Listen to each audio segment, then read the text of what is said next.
you to do so. Those are recommendations. We'd be pleased to take your questions. Thank you very much. Mr. Littler with the Retail Council of Canada. The floor is yours, Carol. Thank you, Mr. Chairman.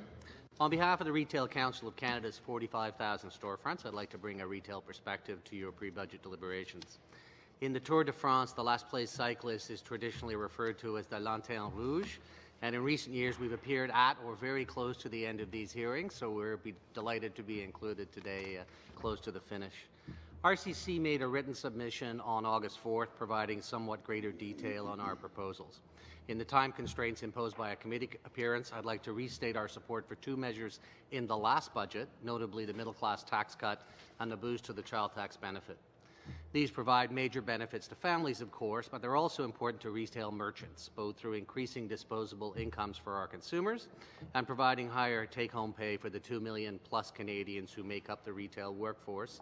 And by the way, that is the largest private sector workforce in the country. So keep it coming, we say, and if members are looking for ways in which to provide further assistance to Canadian families, there are over $4 billion in customs tariffs and $5 billion in excessive credit card interchange fees that could certainly stand to be addressed. We've spoken to those in our written submission. But the matter I would like to address today is that of the de minimis rate on imported parcels coming in by post and courier. Merchants are deeply concerned by efforts to eliminate the level playing field between retailers operating here in Canada, whether in stores or online, and those who sell from outside Canada and ship parcels cross-border. In a nutshell, the foreign online sellers' lobbying effort is asking our government to provide a tax incentive to shop literally anywhere else but Canada. Under a de minimis regime, no sales taxes are collected on imported products. That means that all other things being equal, the final price of an imported parcel will automatically be 13% lower than that same item sold in Ontario, or 15% if it were sold across the river in Quebec. That's not a matter of debate, that's simple arithmetic. In addition, foreign online sellers would be exempt from the customs duties that we pay on imported goods. The importance of this distinction cannot be overstated. A price differential of 13%, and in some cases upward of 20% once duties are factored in, will lead to an inevitable shift away from Canadian retail. That could be devastating to our operations, to our investment plans, and to employment in our industry. This tax advantage that the other side would gain is never, ever mentioned by the proponents of increased de minimis, despite it being the obvious elephant in the room. And it isn't simply a matter of fiddling with the level, hiking it to $40 or $60 or $80 or what have you. The effects of the de minimis level bite very differently throughout our industry depending on its subsector. A $40 level puts most of our bookstores and toy stores in jeopardy, for example. A $60 level affects those selling shoes and apparel. At $80, think about the impact on your local hardware store, and so on. What might seem like relatively minor adjustments, in fact, put tens of billions of dollars worth of goods in play. And of course, these are the very areas in which many local small and medium-sized retailers tend to specialize. We also take huge exception to our adversaries' attempt to portray this as a move benefiting information technology investment in Canada. If you think about it for a moment, their argument makes no sense. Our Canadian and our many transnational members are investing heavily in IT here to serve the market here. Even our opponents on the issue need to invest here because as the current rules operate, they can't simply service the Canadian market from outside. One of our Ottawa area members put it very well.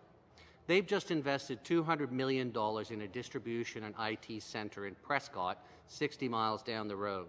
But if de minimis were to be increased significantly, they would have been better to go 1 mile further across the St. Lawrence River and into New York State and locate their plant and jobs there.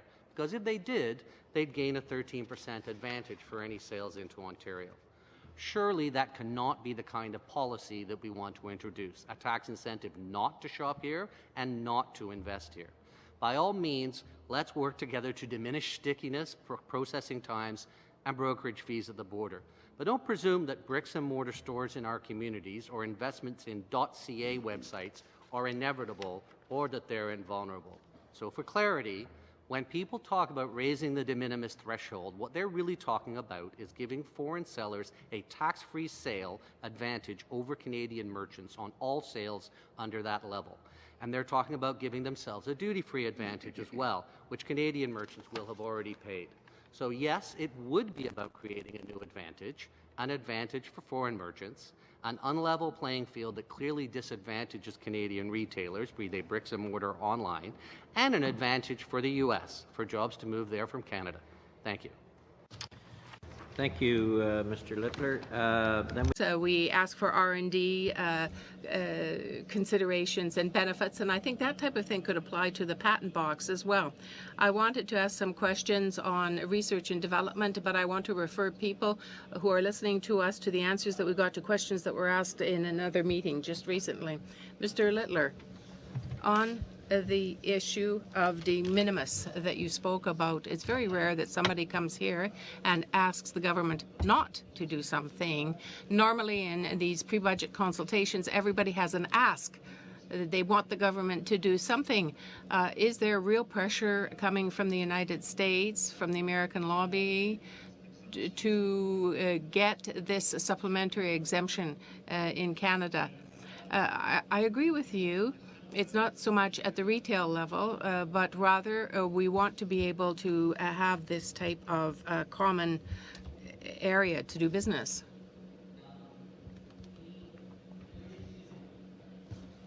Being brought to bear, and some of it was brought up in the TPP discussion round. I know that that a number of members traveling in the U.S. would certainly have heard some of that pressure, and it comes at a congressional level, but it also comes through trade emissaries.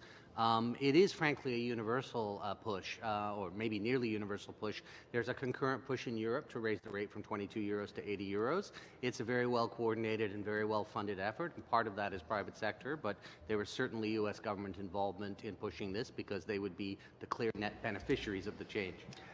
OK, merci beaucoup. On me dit que j'avais près 1 minute. Thank you very much. I have 5 minutes. Starting with Mr. Greywall. Thank you, Mr. Chair, and thank you to the witnesses for being here today. I would like to ask all of you a question, but that's not going to be possible because the chair is only giving me 5 minutes. So I will start off with the Retail Council of Canada. You spoke at length about de minimis. Recently, the United States raised their de minimis.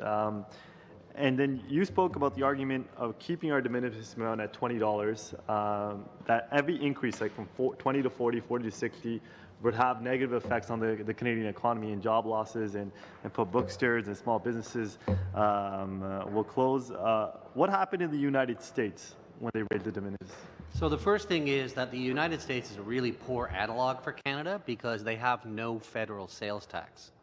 So the principal issue does not apply in their case. They also do not collect state and local taxes at the border, and indeed did not used to collect them on interstate shipments.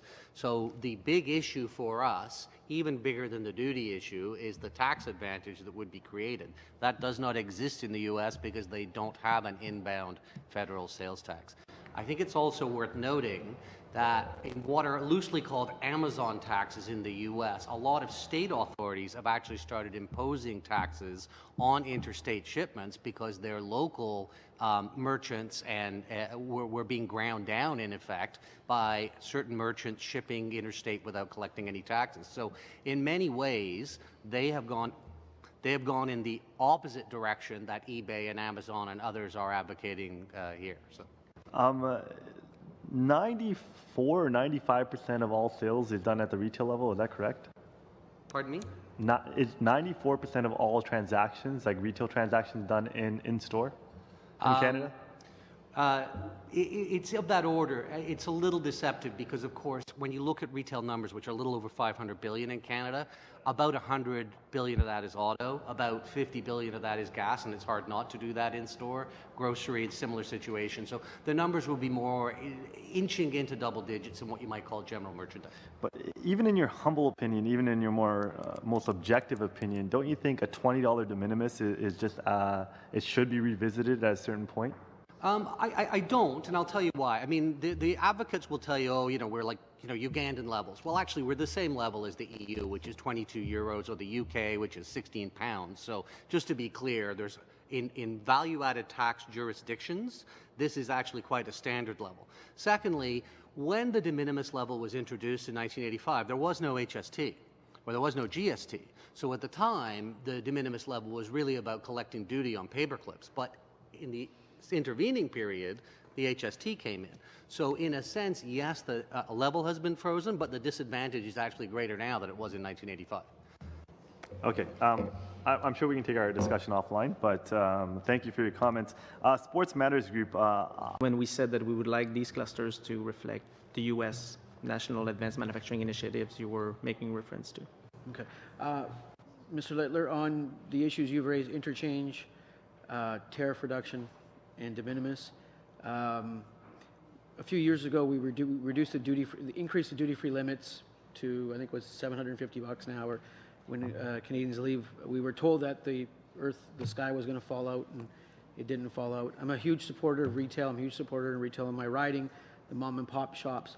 After reading a couple of the non-partisan reports, non-political reports that have come out from C.D. Howe and a few others on de minimis, there does seem to be an argument for raising it from, say, $20 to an $80 level or $20 to $50 level.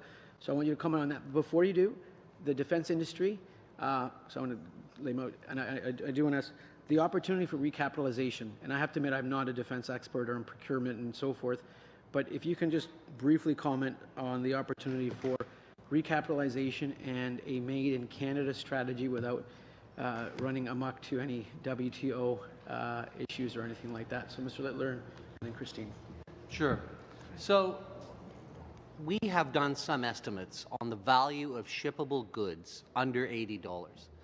And obviously it's constrained to some degree by price at the top, by bulk and weight and so on. There are some things that fit under that threshold that would not fall into it. And by our estimate, that's $55 billion of goods that fall into that category. It is not a minor category. It includes the bulk of apparel. It includes the bulk of a significant amount of consumer electronics. These are pretty significant areas, and they're very hotly fought and contested areas at the retail level. The implications of being able to operate and at a tax advantage that is on average across the country, 12.3%, is potentially devastating in that sector. It is not the same thing as crossing the border periodically. We are looking at a situation where you have a tax incentive from the comfort of your living room for pushing a button, and a very significant number of Canadians will take that opportunity and will choose to buy the tax-free option.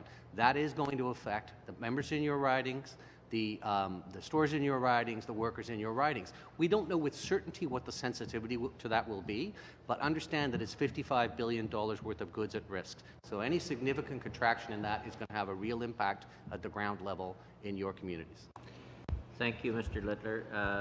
We'll come back to you, Christine, following Mr. Leipert's questioning. I have a question to tie into what